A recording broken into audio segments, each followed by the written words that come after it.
Imagine it's the early 1970s. Ferrari, Lamborghini, and Maserati are ruling the exotic car world.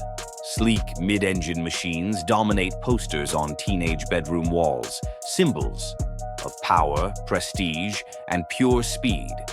Europe, it seemed, had mastered the art of the supercar, and then, out of nowhere, came an unexpected challenger. Not from Italy, not from Germany, but from America.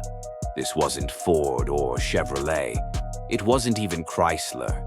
The company daring enough to dream of building a mid-engine supercar was AMC, American Motors Corporation. Yes, the same AMC that most people associated with sensible sedans, quirky designs, and budget-friendly cars like the Gremlin and the Hornet. Hardly the kind of brand you'd expect to stand toe-to-toe with Enzo Ferrari's finest machines. But AMC had ambition, and in that ambition was born a car unlike anything America had ever seen before, the AMC AMX/3. Sleek, low, exotic, and ferociously powerful, the AMX/3 was built to shock the world. Its goal was bold, to prove that an American automaker, even a small one, could create a true European-style supercar, one that could take the fight directly to Ferrari, Lamborghini, and De Tomaso. The AMX/3 was not just a car. It was a statement that America could do more than muscle cars and family sedans, that Detroit could build something refined, exotic, and world-class. For a fleeting moment, the dream looked possible. A handful of prototypes were built, journalists praised its performance, and whispers began that this American supercar might just be the real deal, but then, as quickly as it arrived, it was gone. Production was halted before it even began. The AMX/3 slipped into history, forgotten by most, remembered only by die-hard enthusiasts who understood just how close America came to having its very own mid-engine supercar icon. AMC's bold gamble. To understand why the AMX/3 even existed, you must step back into the mindset of American Motors Corporation in the late 1960s. At that time, AMC was the underdog of Detroit, while the big three, Ford, GM, and Chrysler, dominated the market with massive budgets, expansive dealer networks, and endless advertising power. AMC was fighting just to be noticed. It didn't have the deep pockets of General Motors or the raw production capacity of Ford. What it had was a scrappy attitude, a willingness to take risks, and a knack for punching above its weight. In 1968, AMC had made waves with the AMX, a two-seater muscle car designed to go head-to-head with the likes of the Corvette. It wasn't a runaway sales success, but it proved something important. AMC could innovate. The AMX turned heads, won awards, and gave the company a much-needed image boost among younger, performance-minded buyers. But for AMC's leadership, that wasn't enough. They wanted more. They wanted something world-class. Enter Dick Teague, AMC's head of design. Teague was known for his bold thinking. Where others saw AMC's small size as a weakness, Teague saw freedom. The bigger automakers were cautious, bound by layers of bureaucracy. AMC, by contrast, could take wild swings. And Teague had one wild idea in particular. What if AMC built a mid-engine supercar? It was audacious, bordering on crazy. But that was the point. Detroit had built muscle cars, sure, cars with big V8s under long hoods that dominated drag strips and boulevards. But a true mid-engine exotic, that was European territory. No American company had dared to challenge Ferrari or Lamborghini on their own turf. Teague's vision was simple but daring: create a car that blended American muscle with European sophistication, a machine with the heart of a Detroit 5.8, but the balance, handling, and styling of an Italian exotic. It would be exotic enough to impress enthusiasts in Milan, yet muscular enough to appeal to buyers in Michigan. To make it happen, AMC needed help. They didn't have the facilities or experience to design a mid-engine sports car from scratch. So they turned to the Italians. Teague and his team partnered with Giotto Bizzarini, the legendary Italian engineer who had once worked for Ferrari, helped develop the Ferrari 250 GTO, and later went on to create cars under his own name. Bizzarini knew speed. He knew exotic car engineering. And now, for a brief moment in history, he was working with AMC. Together, AMC and Bizzarini sketched the outlines of what would become the AMX/3. It would be low-slung, wide, and aggressive, with a mid-mounted AMC V8 delivering raw power to the rear wheels. It would have the stance of a European exotic, but the soul of an American muscle car. The vision was intoxicating. This wasn't just about selling cars, this was about putting AMC on the global map. Imagine the headlines. Underdog American automaker builds a Ferrari killer. Detroit's answer to the supercar wars. For AMC, a company constantly overshadowed by giants, the AMX/3 represented something bigger than a car. It was a symbol of defiance, proof that they could stand in the same league as the legends of Maranello and Sant'Agata. The gamble was on, but as history would soon show, bold visions don't always survive the cold realities of business. Design and development, Italian craft meets American muscle. If the AMX/3 was going to compete with Ferrari and Lamborghini, it couldn't just be another muscle car with flashy styling. It needed real engineering pedigree, something that could hold its own on twisting European roads and legendary circuits. And this is where the story gets fascinating. AMC, a small American automaker, was never equipped to engineer a mid-engine exotic by itself. So instead of trying to reinvent the wheel, they reached across the Atlantic and brought in some of the best minds in the business. At the center of it all was Giotto Bizzarini. If his name sounds familiar, it's because he was one of the masterminds behind the Ferrari 250 GTO, a car considered by many to be the greatest Ferrari of all time. Bizzarini had also worked on the Iso Grifo and eventually founded his own company, building limited-run Italian sports cars. In short, he was a man who understood how to make a car go fast and look beautiful doing it. Working alongside AMC's Dick Teague, Bizzarini began sculpting what would become the AMX/3. The design was a blend of two worlds. From Italy, it borrowed flowing lines, dramatic curves, and a low stance that looked ready to pounce. From America, it took the brute force of AMC's reliable and powerful V8 engines. The body was hammered into shape in Italy, with prototypes hand-built by the respected coach builder Giovanni Bertoni's workshops. These weren't just show cars, they were fully functional machines designed to demonstrate performance on par with Europe's best. Underneath the sleek exterior was a serious engineering effort. The car featured a midpoint engine layout, placing the 390 cubic inch AMC V8 behind the driver but ahead of the rear axle. This gave the AMX/3 superb weight distribution, a key factor in handling. Instead of the straight line muscle that American cars were known for, the AMX/3 promised cornering and agility. Power figures were impressive, around 340 horsepower, with enough torque to remind drivers that this was still very much an American heart beating inside an Italian body. Top speed estimates exceeded 160 miles per hour, which put it squarely in the same league as the Ferrari 365 GTB/4, Daytona, and the Lamborghini Miura.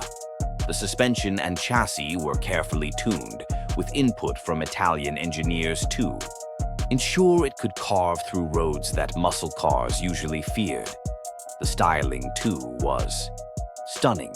A wedge-like profile with wide haunches, aggressive air intakes, and a cabin pushed forward to emphasize the mid-engine layout. From certain angles, it could be mistaken for a Lamborghini. From others, it had the blunt power of an American machine. When the first prototypes rolled out, they looked like something from a dream. This wasn't just AMC trying to play dress-up as Ferrari. This was a serious car with serious intent. In fact, when journalists got their hands on it, they were stunned. Reports from the time described the AMX/3 as exotic in every way, a car that could hold its own against the best Europe had to offer. For a brief, shining moment, it seemed that AMC had pulled off the impossible. A small, American company, working with Italian talent, had created a genuine supercar, one that could not only compete with Ferrari, but perhaps even beat them at their own game. But as history shows us, building a supercar is one thing, getting it into production is another challenge entirely. And for AMC, reality was about to hit hard. The prototype, a glimpse of glory. When the first AMX/3 prototypes emerged from Italy, they didn't just look the part. They performed like a true exotic. These were no static show cars AMC and Bizzarini had built, fully functional machines ready to be tested on the road and, hopefully, the track. The prototypes were hand-assembled with the kind of attention usually reserved for boutique European exotics. Each car had subtle differences, the result of small refinements made along the way, but they all shared the same DNA. A long, low stance, a cabin pushed forward, muscular haunches at the rear, and the heart of an American V8 snarling behind the driver's seat. The world's first real glimpse of the AMX/3's capabilities came during testing in Europe. Onto twisting Italian roads, the car demonstrated exactly what AMC had hoped for: balance, agility, and a surprising level of refinement. European journalists who got the chance to experience the AMX/3 were shocked. This wasn't a crude American muscle car trying to mimic a Ferrari. This was the real deal. At high speeds, the car remained composed, with stability and handling that rivaled cars. From Maranello and Sant'Agata, the 390 cubic inch AMC V8, tuned for European roads, delivered around 340 horsepower, enough to push the AMX/3 to speeds exceeding 160 miles per hour. For context, that was the same league as the Ferrari Daytona and Lamborghini Miura, cars that defined the exotic car world in the early 70s. One Italian journalist famously remarked that the AMX/3 had the power of Detroit with the finesse of Modena, a phrase that perfectly summed up the car's dual identity. It was raw and muscular, but also sleek and sophisticated. The prototypes weren't just about speed, though. The interior, while Spartan compared to luxury Grand Tourers, was driver-focused and practical. Wide gauges, a thick steering wheel, and snug seats emphasized the car's sporting intentions. It wasn't dripping in leather like a Ferrari, but it had a sense of purpose. Even more impressive was the attention the AMX/3 attracted. At auto shows, crowds gathered to marvel at AMC's unlikely creation. People couldn't believe that this supercar came from the same company that built the Hornet and Gremlin. dealers and enthusiasts began to ask the same question: when can I buy one? The buzz was real, and it was growing. AMC had successfully built a car that could shock the world. The prototypes proved the concept worked. All that was left was to take the next step: full production. And this is where the dream began to unravel. Because building 6 prototypes, no matter how beautiful, is one thing. Mass-producing a mid-engine exotic in the cutthroat, cost-sensitive world of Detroit automaking was something else entirely. The AMX/3 had shown a glimpse of glory, but behind the curtain, trouble was brewing. The dream versus reality. Problems behind the curtain. The prototypes of the AMX/3 proved that AMC could dream as big as Ferrari or Lamborghini. The car was fast, exotic, and unlike anything America had ever built. But as the excitement swirled around the prototypes, the reality behind the scenes at AMC was far less glamorous. Building a one-off prototype is an exercise in artistry. You hand-shape panels, experiment with parts, and pull resources from everywhere you can to make something look and feel complete. But mass production? That's a different beast entirely. It requires deep pockets, advanced tooling, and the willingness to absorb early losses until sales catch up, and AMC simply didn't have that luxury. As the smallest of Detroit's automakers, AMC was constantly strapped for cash. While Ford, GM, and Chrysler had billions to invest in new products, AMC had to choose its battles carefully. For them, the bread-and-butter sedans and compacts were what kept the lights on. A mid-engine supercar, no matter how glamorous, was a huge financial gamble. Then came the cost estimates. Building the AMX/3 wasn't going to be cheap. Hand dash. Assembly in Italy meant high labor costs. Importing parts from Detroit added logistical challenges. The car's exotic engineering required precision and materials far more expensive than what AMC typically dealt with. To break even, the AMX/3 would need to sell at a price well above $10,000, an astronomical figure at the time.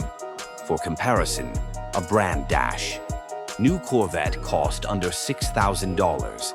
Even some Ferraris weren't that much more expensive than AMC's proposed sticker.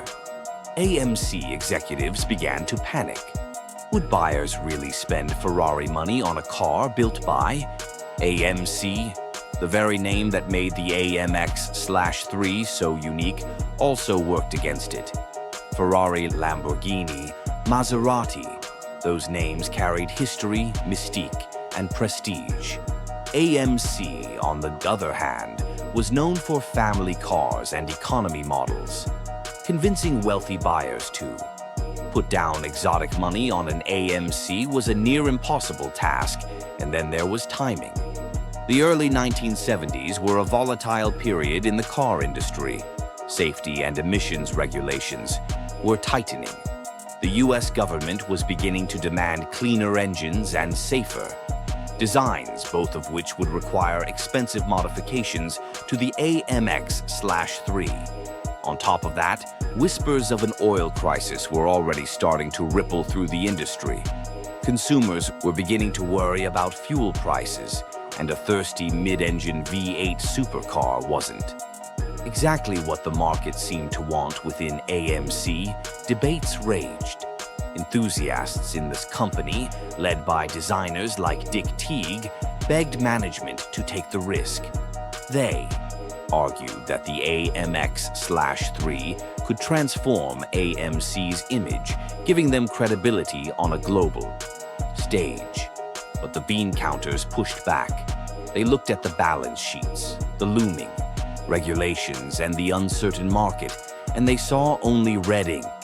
And so, the project slowed. Production plans, once ambitious, were scaled back. instead of the hundreds of cars AMC had once imagined.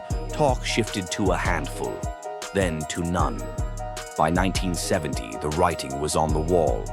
Despite the buzz, despite the glowing reviews from journalists who had driven it, despite the sheer brilliance of the design, the AMX/3 was quietly shelved.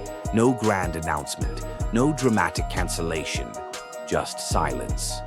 The car that had been built to take on Ferrari and Lamborghini was gone before it ever had the chance. Only 6 prototypes would ever be completed. And then the AMX/3 vanished into obscurity. Even as AMC abandoned the project, the legend of the AMX/3 didn't completely die, because those 6 cars, scattered across the globe, would carry the story forward and remind enthusiasts of what might have been. The collapse, why the AMX/3 never happened. The AMX/3 was supposed to be AMC's moonshot, a bold strike at Ferrari, Lamborghini, and Maserati. But instead of taking its place among the greats, it became a footnote in history.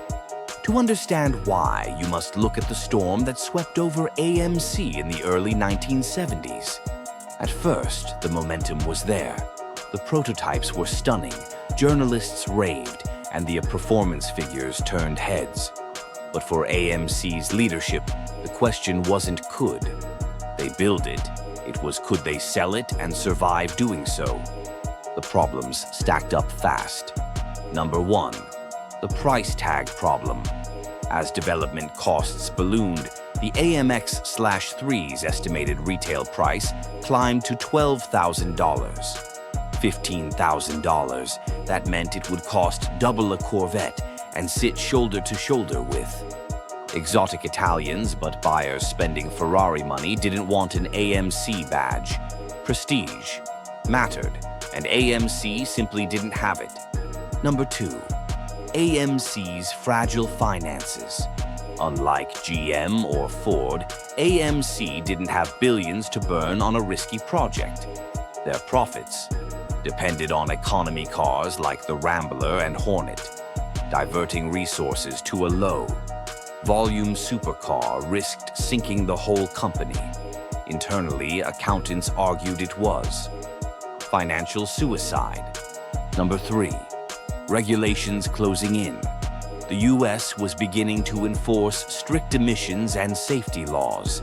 Any production ready AMX/3 would have needed redesigns to comply, adding even more cost and delays.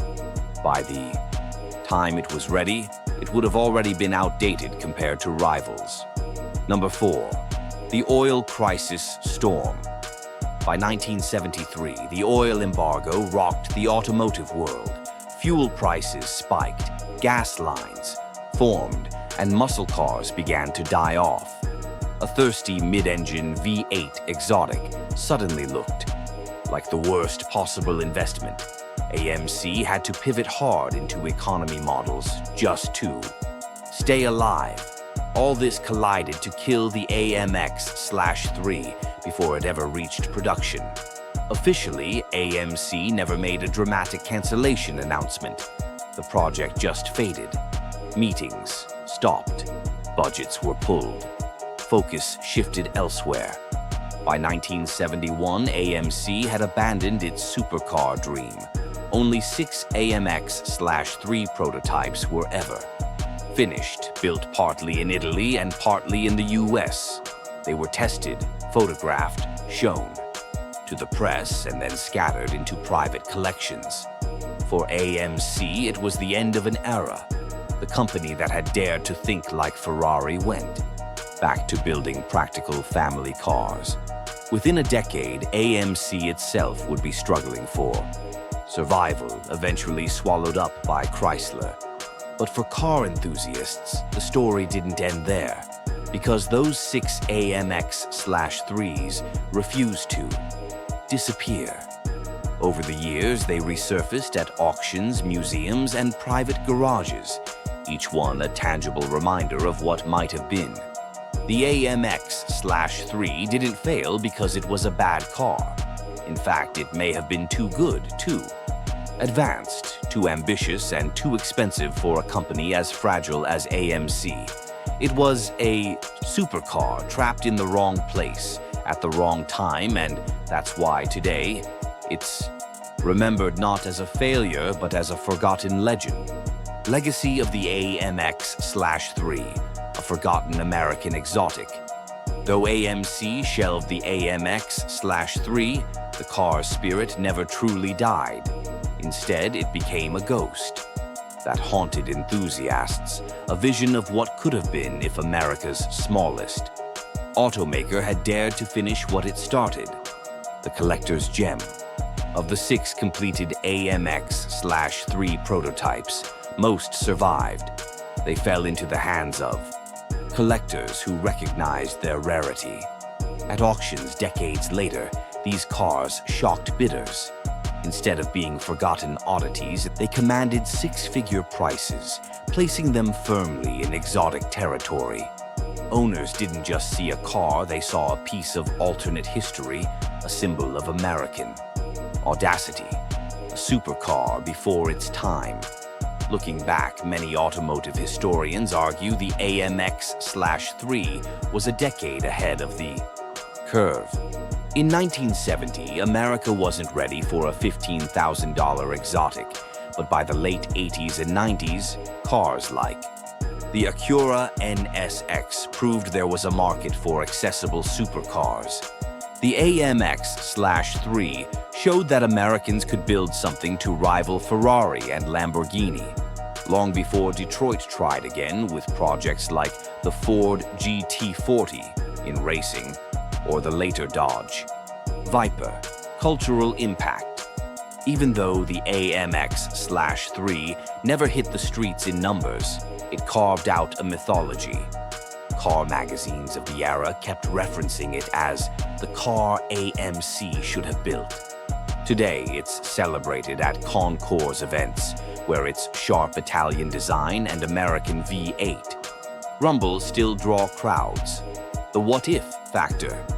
The AMX-3's biggest legacy is the what-if question. What if AMC had launched it? Could it have transformed the company into a player in the exotic car world? Or would it have sunk AMC faster, leaving no Hornets, no Gremlins, no Jeeps to carry them? Through the 70s? We'll never know, but that's what makes the AMX-3 so fascinating. Why it matters today. The AMX-3 isn't just a forgotten prototype. It's a reminder of how fragile innovation can be. It shows that bold ideas can exist even in the unlikeliest places, like a small American automaker best known for economy cars. And most importantly, it proves that legends don't always need mass production. Sometimes 6 cars are enough to make history. The legend lives on. The AMC AMX-3 was never meant to vanish quietly. It was meant to scream down European roads to shock Ferrari and Lamborghini, to prove that America could play in the rarefied air of exotic supercars. And even though it never entered production, its story became bigger than the car itself. In the world of cars, not every hero makes it to the finish line. Some are cut down by corporate fear, by timing, by the cruel weight of reality. But legends don't need mass production. Legends don't need thousands of copies. Sometimes all it takes is 6 cars and 1 audacious dream. The AMX-3 wasn't just a car, it was proof. Proof that even the smallest American automaker dared to dream as big as the Italians. Proof that sometimes the greatest stories aren't about what was built, but about what could have been. The forgotten muscle, the American supercar that never was. If you enjoyed this incredible story, don't forget to hit the like button, share it with your friends, and subscribe to the channel for more epic automotive adventures. Your support keeps these stories alive.